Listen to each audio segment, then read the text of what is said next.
साफ मलाशय स्वास्थ्य के लिए बहुत जरूरी है। आधा चम्मच हर रोज रात में गर्म करके पानी या दूध में डालिए और पी जाइए। आप देखेंगे कि आपका मलाशय साफ रहेगा। दक्षिण भारत में हमें एक चमत्कार मिल गया। यह आपकी आहार नली को साफ रखेगा। तो जब आप बहुत सी दूध से बनी चीजें खाते हैं, यह आपके मलाशय में जाकर चिपक जाता है। तो जो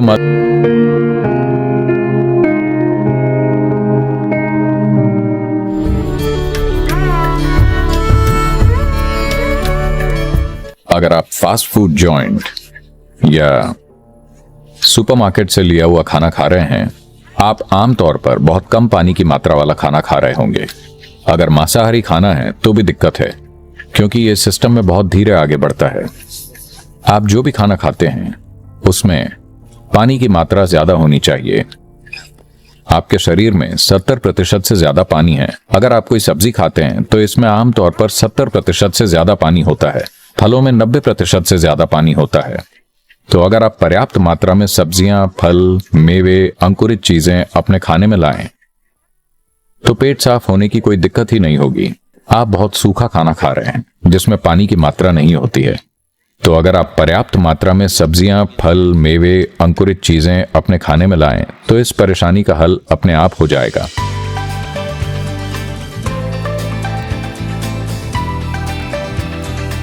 तो कब्ज बस इतना है, आप हर समय कुछ न कुछ खाते रहते हैं।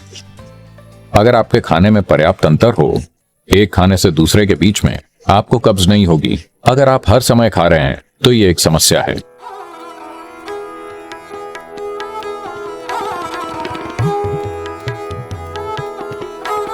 आमतौर पर परंपरागत रूप से पहला निवाला घी का होता था।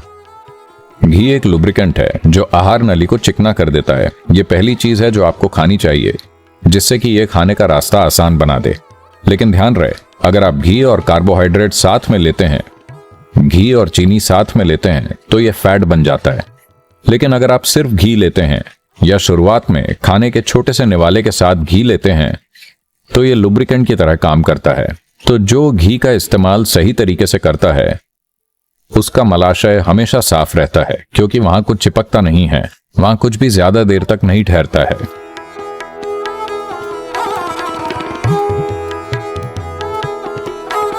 योग सेंटर में दिन की शुरुआत नीम और हल्दी की छोटी गोलियों के साथ होती है।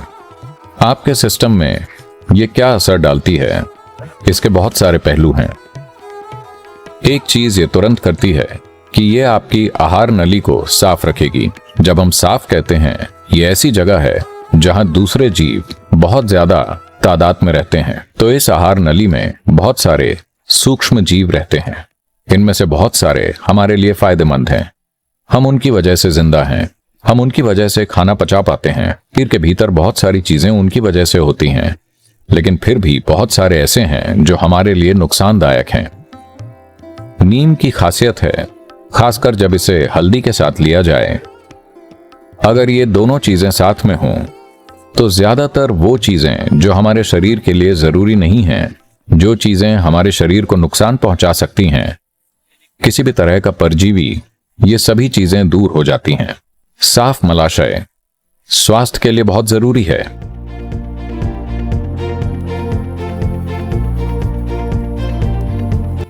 दूध से बनी चीजों में कुछ एंजाइम्स होते हैं जिनका इस्तेमाल आजकल कपड़ा चिपकाने वाले पदार्थों को बनाने के लिए किया जाता है। ये पदार्थ पानी में घुल नहीं पाते।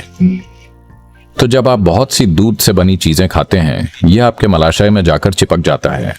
तो जो मल आसानी से सिस्टम के बाहर निकल जाना चाहिए, वो बाहर नहीं निकलता। उष्ण कटिबंधीय क्षेत्र के ये 3 चमत्कारी फल हैं। इनको सही तरीके से मिलाकर त्रिफला बनता है। अगर आप इसे थोड़े से पानी या 1 चम्मच दूध या किसी भी तरह से लेते हैं, या शहद के साथ भी लेते हैं, तो सिस्टम की सफाई हो जाती है। लेकिन अगर आपको यह सब नहीं मिलता है, तो हमने दक्षिण भारत में एक चमत्कार ढूंढा है। इसे अरंडी का तेल कहते हैं। बस थोड़ा सा आधा चम्मच अरंडी का तेल हर रोज रात में गर्म करके पानी या दूध में डालिए और पी जाइए। आप देखेंगे कि आपका मलाशय साफ रहेगा।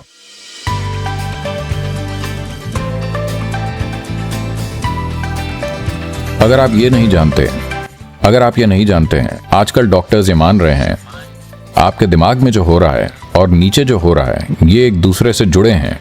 हमने योग में हमेशा ये बताया है, अगर आप अपने विचारों और भावनाओं में कब्जग्रस्त हैं तो आपको सहज रूप से नीचे भी कब्ज हो जाएगा। आप ये जानते हैं?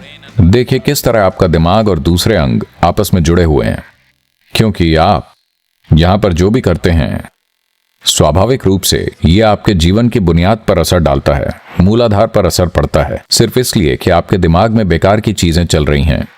अगर आप डर जाते हैं तो या तो आपको दस्त लग जाएंगी या कब्ज हो जाएगा। इसीलिए कहते हैं डर के मारे पैंट गीली होना।